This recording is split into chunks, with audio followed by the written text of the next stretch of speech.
It is another beautiful day to be here with you at Shades of Wadioto. Welcome. I needed to move from a depressed and anxious state of life to a relaxed and happier life. So, in the last 60 days, I did something remarkable which I am going to share with you in this video. To begin with, I summoned myself to a meeting and I had an honest conversation with myself. And the good thing about having a conversation with yourself is that no one is there with you, no one hears you, and your ego will not be hurt. I went ahead to do 3 things which I categorized as declutter and discard, reposition and upgrade, mentorship with experience. Let's look at what I did with declutter and discard. Most often, we associate decluttering with physical properties. But in my own case, I did not only declutter physical properties, I also had to declutter habits and people. And the most of it all, I had to declutter my mind. How did I achieve this? I wrote down those things that aggravate me, those things that make me feel hurt, and those things that cause me worries or anxiety. I went ahead and reduced multitasking and set daily actionable goals, which will usually take me between 2 to 5 minutes to accomplish. I also practiced being decisive with my choices. I became less spontaneous to being kind. I no longer placed emotions above principles. And I had to mindfully practice being decisive because one bad decision can spiral down everything I have built up. I went ahead to discard more empathy for others and less empathy for myself. In other words, I began to practice more self-empathy. Amidst serving others, I still had to find time to do those things that I love, such as playing card games, having a nap, and looking up for food recipe. I also made a decision to always speak my mind because my chest and my mouth cannot be hurting me at the same time. I would rather my mouth hurts than my chest hurts. I also practiced gratitude.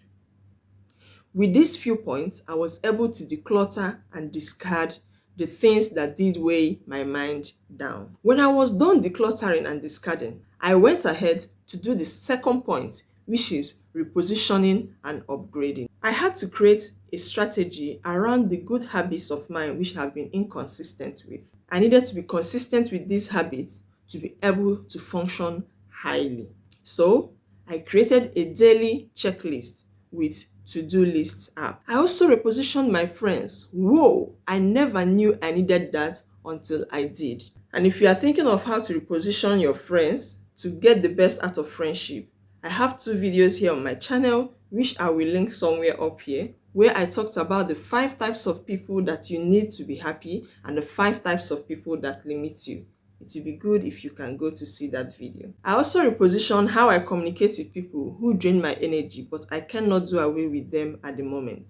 Maybe in a separate video, I am going to talk about the strategies I use to communicate with them, and it is very, very effective. Moving from upgrading and repositioning, I went in search of mentors for mentorship. Prior to this time, I firmly believed in figuring things out by myself.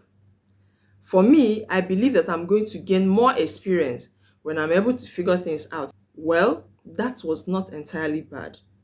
But I found out that I spent lots of time and lots of energy figuring things that I could easily ask or get direction from another person. So, having tested good mentorship, I would say that not only are mentorship and experience good teachers, they also help you go from doing things the ordinary way to the extraordinary way.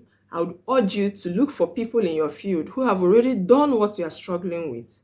Study their patterns, study the system they have set up to achieve what they want, ask them useful questions to the struggles, and believe me, you will struggle less. So, consistently doing these 3 things, which are decluttering and discarding, repositioning and upgrading, and seeking for mentorship in the last 60 days has drastically reduced my anxiety, my distractions, and my confusion.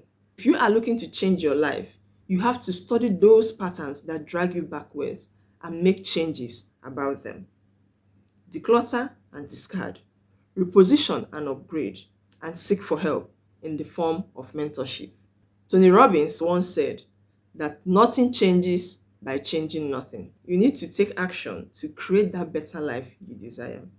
If you got to this point with me, thank you very much. And if you have not subscribed, please kindly subscribe. I just thought to come on here and share these three things which I've consistently done in the past 60 days to achieve new growth in my life with you. I hope you did learn and I hope you did enjoy it. Till I come your way next time. Bye.